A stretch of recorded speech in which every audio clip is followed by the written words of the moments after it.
Lucky to have these curves. Znači, srećna sam što imam ove obline, zapravo meni negde neprimerena, jer mene Bog nije obdario tim divnim oblinama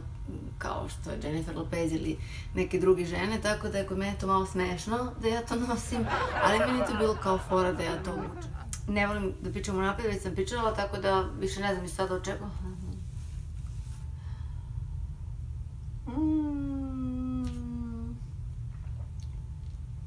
Ovaj video neće imati temu, to je definitivno.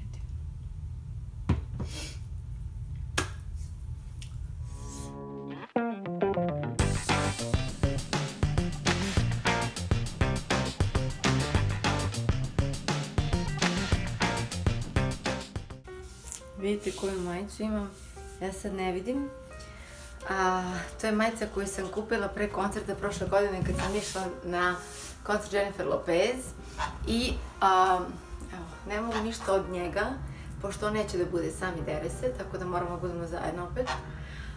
I ja sam tu majicu kupila, međutim Jennifer Lopez, njena kolekcija očito je stvarno su broje onako kakve jesu, tako da je ovo, nisam želela small, znači najmanji broj sam mislila da će možda biti previše usko. Uzela sam medium i ispada da mi je zaista ogromno, kao da je large ili čak XL, extra large. I onda sam odlučila da to ne nosim, to mi je bila ideja da nosim na koncert. Smiri se, ćeš ići na kavez. Hoćeš malo čaja? Inače ovaj čaj je herbalni čaj, tako da može i papaga da pije, nema u njemu nikakvih dodataka. Nisam se javila opet na vreme, ovde su stravične vrućine. Ova nedelja je za ovu, mislim, za ovo doba godine, odnosno za ove datume koji jesu sada, dostigla rekordne temperature, znači u Las Vegasu. Ovo sada 48 stepeni, to će biti nekoliko dana, preko 45 i gde će noći biti 31, a kad kažem noć, to mislim da je ta najniža temperatura noćna negde oko 5 ujutru, tad je najhladnije. Onda kreće opet zagrevanje, tako da vi u ponoć imate recimo 1 noću, 1 AM ujutru, 35 stepeni, mislim. Neki dan je vlažnost vazduha bila 2% svega, što je u nekom smislu ovde zaista bolje. Mislim, kad se ima ovolika visoka temperatura, bolje je imati nižu vlažnost vazduha, jer je onda, u svakom slučaju vi ne možete da budete napolju, ali ćete nekako lakše to podneti, ako što može da se podnese ta temperatura. Nisam ni mnogo izlazila, ne mnogo, uopšte nisam izlazila. Ono što sam planirala, ništa nisam odradila.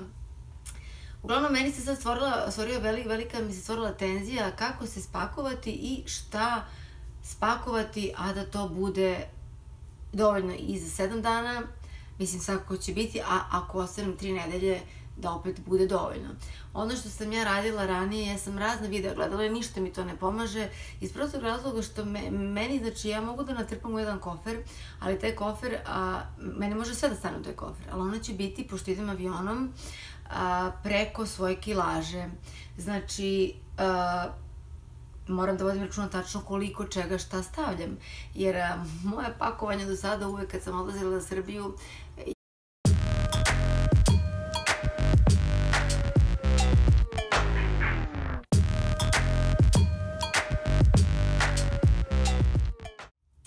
svaki put se zareknem da više nikada tako neće biti, ne želim da budem ona koja ima kesu, ne znam, sa vodom, malu torbicu gde su,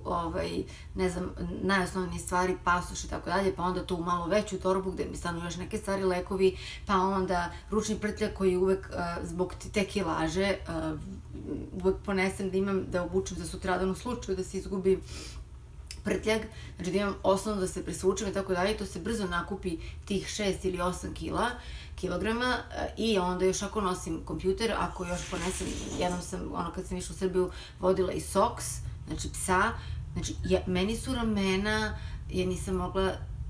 danima posle toga da se oporavim, znači od tegljenja,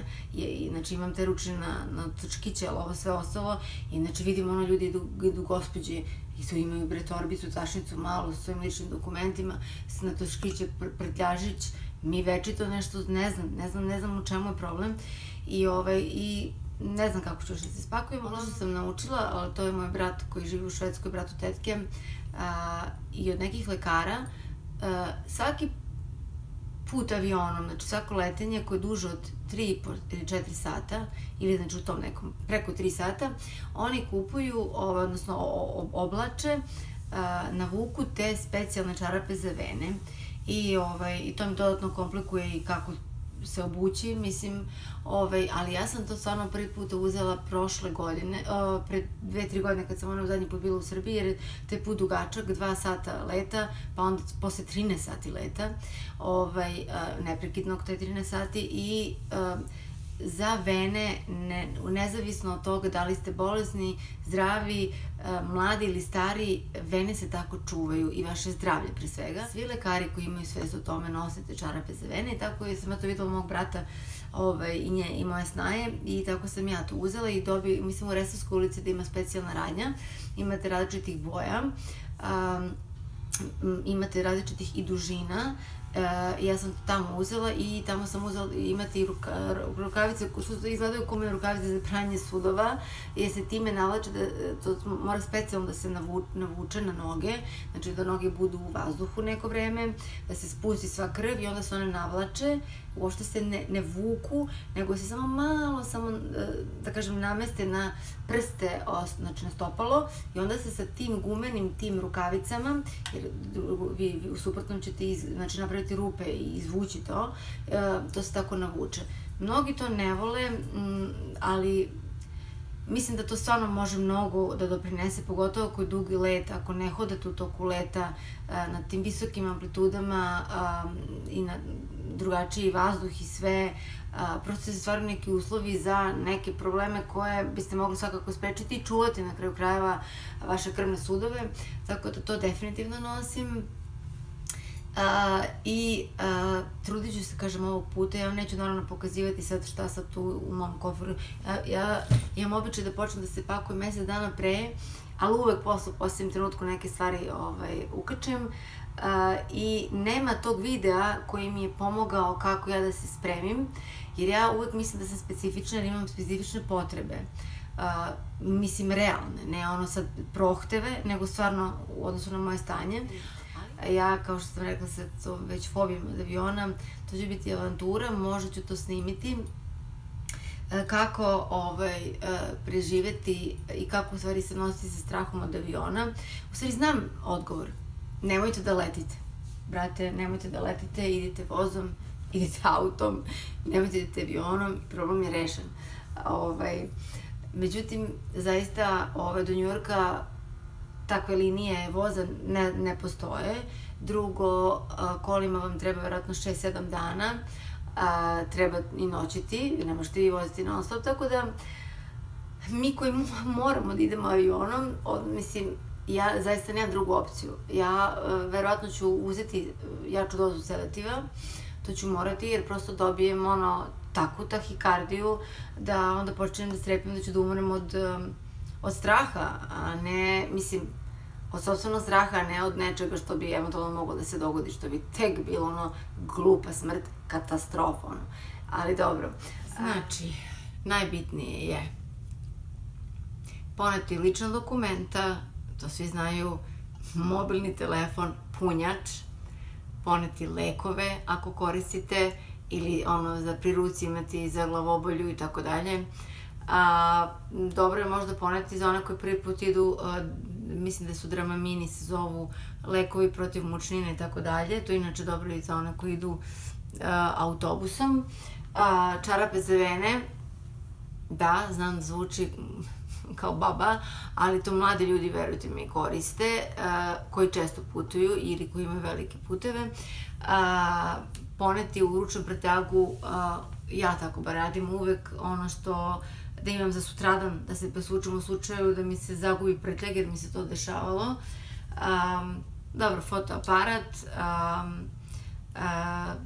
ako nosite nešto od nakita ili od vrednih stvari, naravno to ništa nećete staviti u kofer koji ide dole, nego ćete nositi samo sa sobom. Omiljeni parfem, zavisi od mililitraže, jer sad u nekim aviokompanijama vam daju 100 ml koje morate staviti u ziplock kesa, one to su malo na kesice kao za zamrzivač, i sve od kozmetike, to je rigidno su sa time. Ja godinama sam tražila svoj signature parfum, znači onaj parfum koji će kao biti moj,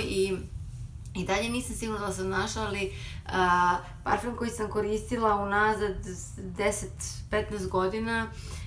to je Ceruti 1881, čak nemam ni poklopac, ja to non stop naručujem i on je sad toliko, ne znam koliko je u Srbiji cena tog parfema, on je ovde, kad se teško nalazi osim online, i postoje ti neki web sajtovi gde su super cene, tako da on ne spada uopšte u skupe parfeme, i ja sad kad sam shvatila, isprobavajući Sephora i Ulti i tako dalje, te neke skupe parfeme, mada nemam nameru na najskuplje, čula sam jedna žena kad je meni bila klijent, rekla, jao, našla sam to divno mirisala, kažem, koji vam je to parfem ako nije tajna? Kaže, jao, to je, kaže, nemam pojma više koji. Ja rekao da zapišem, kaže, našla sam ga na popustu, mislim, inače je skuplji, ali kao samo za $800 u Nordstrom, mislim, ili Neiman Marcus. Ja kao ono rekao, neka hvala, mislim, i Tom Fordovi parfemi su preskupi. Ja to mnogo koristim, znam da to možda nije zdravo, znam da nije zdravo, to je hemija koju je najveći organ na telu, koža, koji je toliki veliki apsorbent, da to nije hiper zdravo, ali ja to ogromnim količinama koristim i meni to izlapi i najjači, čak i oni, da kažem, najsmrdljiviji, ako smijem da kažem, kao najjači, kao što su Kenzo Jungle, koji zaista... Sad razumem, kad sam bila mlađa nisam razumela te žene koje kažu dobiju glavobolju, zavrtinicu u glavi od parfema ili dobije napad kašlja kad uđemo u taksi, taksiste i tako dalje. U stvari, i meni se vremenom hormoni valjda menjaju, ja tako sam osetljiva, i sad mi prijaju tako malo neki svežiji parfemi. Jo Malone ima predivne i taj mi je božanstveno, ništa ne drži na meni. Mislim da je nešto slan, so i žalfija, ma nešto savršenstvo, međutim to izlapi na meni, to mi je jedan od najlepših. Onda kristal, i to ode toalet, znači toaletna voda, nikako ne parfemska voda, potpuno različita, znači upravo ta toaletna voda. Svašta sam probala razne parfeme i uvijek sam se vraćala na nekoliko koji su mi kao ono top, i nikad mi ne stvaraju probleme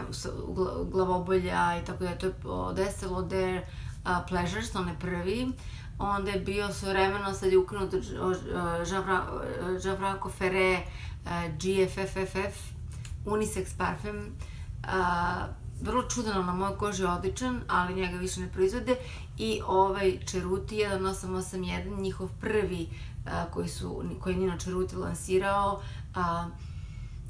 Neki kažu da je sladak, neki kažu svašta, ima tu neku klasiku u sebi, a opet je nežan i vrlo je soft, vrlo je srećan parfem, ima u sebi dosta